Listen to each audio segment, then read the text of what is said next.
Hi guys, Joy Taylor filling in for Kristine Leahy, and this is Best Thing I Heard This Week. Peter Schrager filled us in as to why he's against the Raiders moving to Vegas.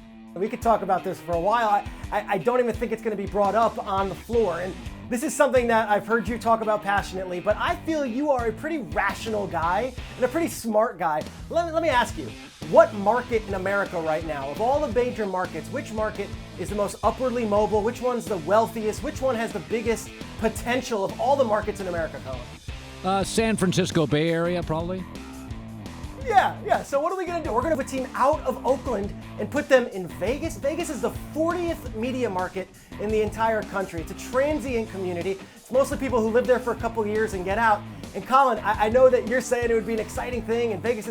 Look, Sundays in Vegas, I don't know many people that stick around for a Sunday afternoon in Vegas. And furthermore, the majority of people that live in Vegas are dealers. They're working in the casino. They're making their money on the weekends. I just don't think the NFL is ready to embrace this and then kick a team out of Oakland. I mean, whether or not that comes to be, I just don't see it being an immediate thing just based on the wealth factor and the people that are surrounding that community. Nick Wright told us why he thinks the Warriors have lost their mystique. The Warriors, the moment all of a sudden it got hard, they look like they don't know how to react to it. The team that we have seen for 170 games over the last 2 years. We're down 15, who cares? Once they realized, oh my God, the Thunder might be more athletic, and all of a sudden the Thunder might be better, they are shaken, they are missing layups. Adrian Wojnarowski reports a source close to the Warriors says Steph isn't even close to 70%. Nonsense. The day he came back from injury, he scored 17 in overtime and bellowed, "I'm back."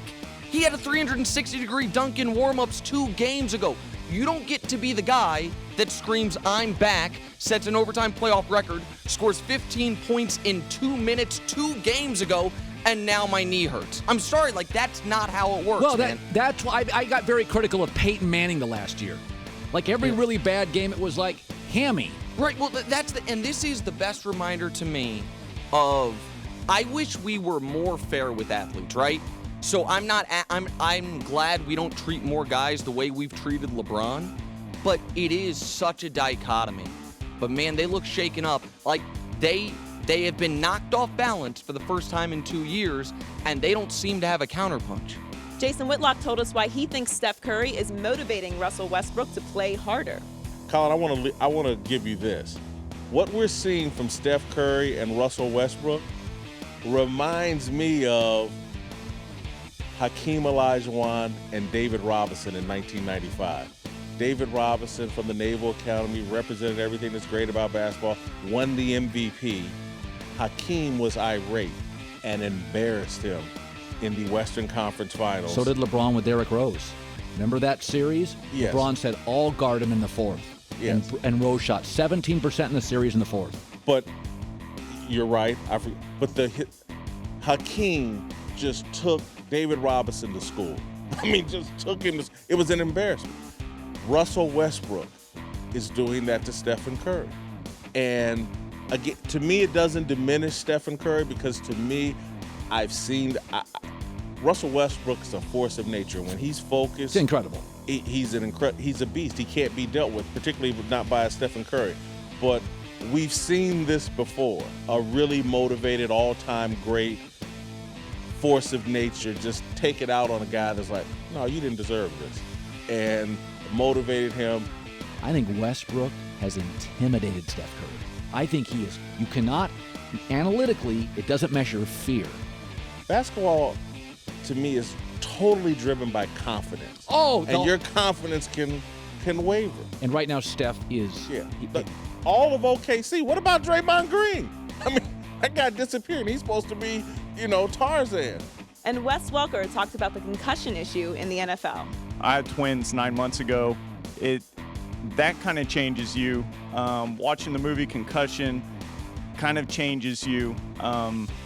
There's a lot of factors that kind of come into play. You're uncertain right now. Yeah, I am. And it's a little bit legitimate. Just kind of everything that's gone on and watching everything that's happened. Sure. Even Junior Seau, I was really close with him and in New England. Yeah. And, just such a tragic thing with him. And, you think to yourself, like, oh, well, I'm okay now. But you start thinking, like, all right, well, am I going to be okay 10 years from now, 15, 20? Like, and you really have to watch yourself. You have to watch, how your personality changes, make sure everything's good with the family, your wife. And Take me to the day you watched Concussion the movie. Take me to the theater. You know what? It was funny. It was actually on my way here, flying out to L.A. So I flew out the other day. It was on the little deal, sat there, got the movie, watched it, and, it almost makes you mad kind of watching it. You're kind of watching it like... Mad at the NFL? A little bit, yeah.